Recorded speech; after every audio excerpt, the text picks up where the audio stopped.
영어로 번역하기 힘든 우리나라 단어 대표적인 게 몇 개 있는데요. 재벌이 그렇고요. 학원도 영어로 학원이라고 쓴다고 합니다. 또 하나 눈치. 이것도 번역이 제대로 안 된다고 합니다. 그냥 센스라고 표현하기에는 한계가 있다는 거죠. 우리나라 사람들만의 미묘한 생각 또 정서까지 담겨있기 때문인데요. 상담 심리사인 연세대학교 이헌주 연구교수와 함께 오늘은 눈치 한번 보겠습니다. 안녕하세요. 네, 안녕하세요. 교수님도 반갑습니다. 눈치 좀 보세요? 저도 잘 보죠. 어디 집에서? 저는 집뿐만 아니라 네. 여러 군데서 보고 있죠. 아, 그러세요? 네, 네. 근데 이게 눈치도 종류가 있습니다. 네. 뭐 안 좋게 볼 때는 좀 눈칫밥 먹었다. 네. 이건 이제 구박받는다라는 뜻이죠. 아니면 눈치가 좋아. 네. 이건 센스가 좋다라는 뜻으로 읽히기도 하고요. 네. 눈치가 있다라는 게 구체적으로 뭘 의미하는 건지부터 좀 이야기 부탁드립니다. 아까 이제 눈치를 본다 말씀하셨잖아요. 그렇죠? 네. 그리고 눈치가 있다라는 표현도 있었고요. 그렇죠? 예. 일단은 눈치가 있어야 눈치를 볼 수도 있다고 생각합니다.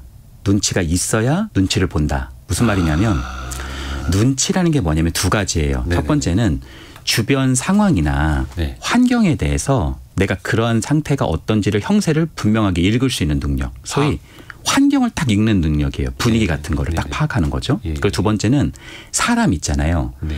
그 사람의 태도, 표정, 행동 이런 것에 대한 행간의 의미를 기가 막히게 포착할 수 있는 그런 능력입니다. 그래서 저희 분야에서는 눈치가 있는 사람은 사실 굉장히 좀 역량이 있으신 분들이에요. 정서적 능력이 크고 저희 쪽에서는 굉장히 재능이 있으신 분들이죠. 소위 센스가 좀 있으신 분들이다. 이렇게 말씀 좀 드릴 수 있어요. 아, 그렇죠. 사실 이거 방송하는 사람들은 네. 센스가 없으면 안 되거든요. 아, 그렇죠. 눈치 많이 봅니다. 네. PD님 눈치도 보고 작가님 눈치도 보고 네. 시간 돌아가는 것도 보고 네. 뉴스 속보 올라가는 것도 보고 출연자 표정도 봐야 되고 네. 근데 질문 제대로 했나 이게 청취자분들 보내주시는 문자 반응도 봐야 되고 네. 저 눈치를 너무 많이 보네 생각해보니까. 근데 이게 눈치를 너무 많이 본다라는 거는 네. 또 안 좋은 의미가 되기도 하잖아요. 그래서 네. 눈칫밥이라는 표현도 있는 거고요. 네, 네. 예. 사실 눈치가 있으면 네. 되게 좋아요. 세상을 살아가는데. 만약에 눈치가 없잖아요. 내가 아예 눈치가 없다. 그러면 나는 그냥 편안하거든요. 근데 내가 왜 저 사람들이 나 이렇게 싫어하지? 난 왜 이렇게 탈락을 하지? 계속 이런 생각을 하는데. 본인은 편해요. 근데 예. 계속 불호감을 어떻게 보면 비호감을 좀 계속 형성시키는 그런 경우가 자기가 의도치 않은데 그런 경우가 많아요. 근데 저 사람 이렇게 눈치가 없어 막 이런 거죠. 그렇죠. 예. 근데 눈치가 좀 있으면 예를 들어서 막 신나게 얘기하다가도 한 사람이 뭔가 좀 이렇게 소외된 것 같아요. 예. 그러면은 그 사람을 얼른 초대해 주는 거예요. 민수야, 너는 이 부분에 대해서 어떻게 생각해? 그래서 막 민수가 이제 자기 말을 뭔가 하잖아요. 네. 그럼 이 사람을 조인시켜 주는 거잖아요. 초대하는 거잖아요. 네. 그러면 야, 진짜 민수는 정말 탁월하다. 이렇게 표현함으로써 그 사람을 같이 아우를 수 있는 윤활지와 같은 역할이 있죠. 그런데 눈치가 있는 걸 넘어서 눈치를 좀 보기도 해야 되긴 하겠지만 그게 너무 과해져서 정말 눈치를 너무 많이 본다. 이러면 윤활유와 같은 유연성이 아니라 오히려 경직성을 많이 띠게 됩니다. 왜 기자님 옛날에 막 혼날 때 네. 고등학교 다니고 이럴 때 혼날 때 보면은 막 웃고 그러면 옆에 네. 있는 친구가 야, 너 눈치가 없냐? 이런 표현 많이 하잖아요. 그렇죠. 그래서 막 웃고 있다가도 이제 갑자기 자기도 위축되면서 굉장히 뭔가 심각한 표정을 줘야 될 것 같은 네, 그런 네, 느낌을 네. 받잖아요. 네.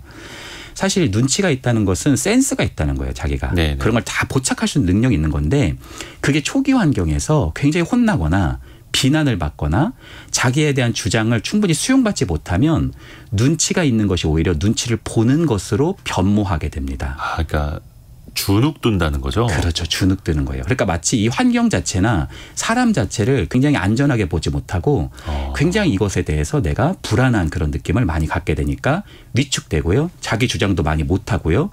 더 나아가서 자기 주장을 많이 못하다 보니까 굉장히 손해가 누적되는 경우들이 많이 있죠. 눈치가 없는 것도 문제지만 눈치를 너무 보는 것도 문제인 거고 그래서 네. 뭔가 적정한 수준이 좀 필요한 건데 네. 일단 나 자신을 볼 때 내가 좀 눈치가 있는 사람인가? 아니면 너무 눈치만 보는 사람인가? 이건 좀 어떻게 알 수 있을까요? 일단 첫 번째는요. 적극성과 수동성을 좀 보면 좋을 것 같아요. 그러니까 적극성과 수동성을 너무 어렵게 생각하지 마시고 네. 사람들하고 있을 때 내가 얼만큼 내 제안을 좀 하고 있는지를 한번 보시면 좋을 것 같아요. 우리 이런 거 같이 할래요?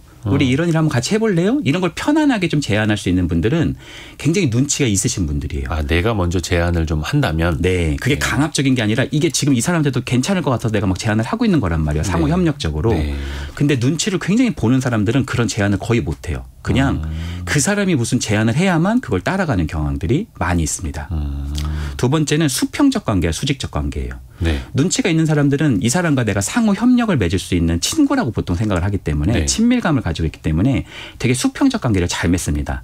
근데 눈치를 너무 보는 사람들은 굉장히 수직적 관계를 많이 맺죠. 그래서 자기는 항상 을이 돼버리는 그런 경향이 많이 있죠. 예를 들어서 눈치가 좀 있는 사람들은 와 저도 정말 똑같은 생각이에요. 아니 어떻게 그런 생각을 하셨어요? 라고 상대방의 의견을 일단 인정해 주고요. 네. 그리고 저도 이런 생각이 또 있더라고요. 이렇게 자기 주장을 또 얘기하면서 1+1이 돼버리죠. 어떻게 보면 상대의 주장과 내 주장을 같이 묶어가지고 그 파일을 크게도 만들 수 있죠.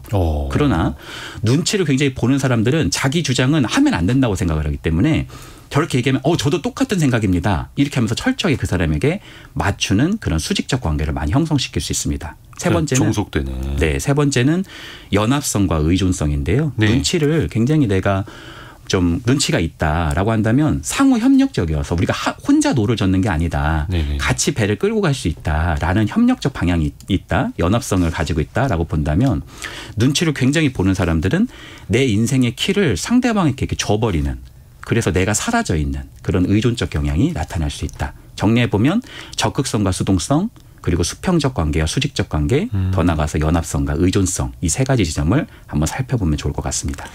그래서 어떻게 보면 눈치가 없는 사람 아니면 너무 눈치만 보고 사는 사람은 좀 사회성이 떨어진다라고 우리가 인식할 수도 있는데 네. 혹시 눈치가 좀 없다. 네. 이런 사람들도 좀 후천적으로 노력을 하면 네. 눈치 그러니까 좀 센스를 좀 더 키울 수가 있을까요? 그럼요. 사실요 그것도 배우는 겁니다. 아, 그래요? 네. 그냥 선천적인 게 아니라. 네네네. 관계는 배우는 요소가 굉장히 커요. 그러니까 중요한 거는 정도인 것 같아요.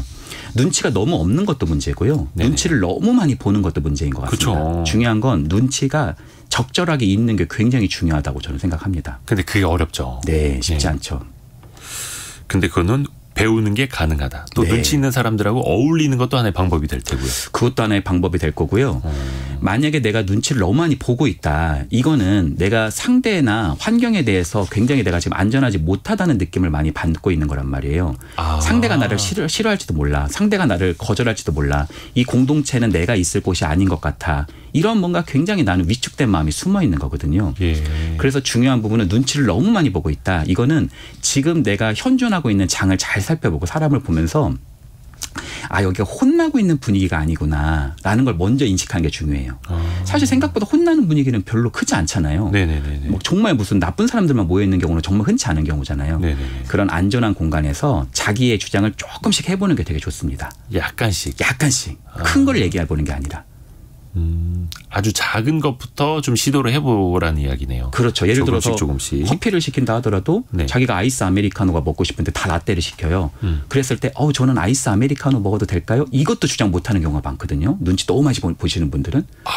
다 통일하고 있는데. 뭔가 통일하고 있으니까. 네, 네. 그럴 때는 저는 그냥 아이스 아메리카노 좀 먹어도 괜찮을까요? 이런 작은 주장부터 조금 넓혀 나가보는 것이 굉장히 좋고 그것이 수용되는 경험을 많이 하다 보면 예. 눈치가 조금 있어지고 눈치를 보는 것은 좀 줄게 된다라고도 말씀드릴 수 있겠네요. 작은 의견을 한 번씩 이야기를 해보라. 네. 사실 이게 조금 힘드신 분들도 있는데 약간 마지막으로 좀 짧게 그러면 눈치가 너무 없어서 탈인 분들 있지 않습니까? 네, 막 네. 분위기 깨는 사람들. 네. 이상한 말 갑자기 막 던지고. 네. 그런 사람들은 어떻게 해야 됩니까?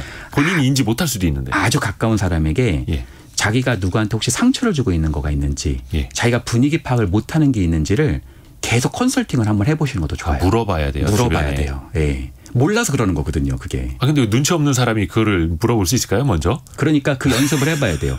야 오늘 내가 이렇게 해봤는데 네. 혹시 내가 괜찮게 얘기했던 것 같아? 라고 조금 센스 있는 분에게 이렇게 얘기해주면 그런 분들은 유연하게 그것을 굉장히 다치지 않게 내 마음을 다치지 않게 잘 표현해 줍니다. 그러면 이게 이거였구나 라고 조금씩 배워나가기 시작을 하죠. 아하. 그러니까 주변에서도 도움이 좀 필요하고 네. 혹시나 주변에서 너 왜 이렇게 눈치가 없어? 네. 야, 눈치 좀 그만 봐라는 이야기를 한 번이라도 들어보셨다면 네. 주변하고 좀 대화를 더 많이 하셔야겠네요. 몰라서 그런 내가 경우가 되게 많아요. 네. 그러네. 최희진님, 눈치는 때로는 상대방에 대한 배려라고 합니다. 네. 좋습니다. 그래서 맞습니다. 그 적정한 수준을 찾아야 되는 것 이야기를 네. 들어봤고요. 연세대 이헌주 연구교수 통해서 이야기 들어봤습니다. 고맙습니다. 네, 감사합니다. 네. 자, 밤사이에 그 미국에서 금리는 동결이 됐는데 국채 금리는 튀어 올랐고 주가는 떨어지고 있고 우리 금융시장도 흔들리고 있는데요. 잠시 후 2부 때 86번가 정광우 대표와 함께 빠르게 또 깊이 있게 같이 진단을 해보겠습니다. 잠시 뉴스 듣고 저희는 10시 5분에 금방 돌아오겠습니다.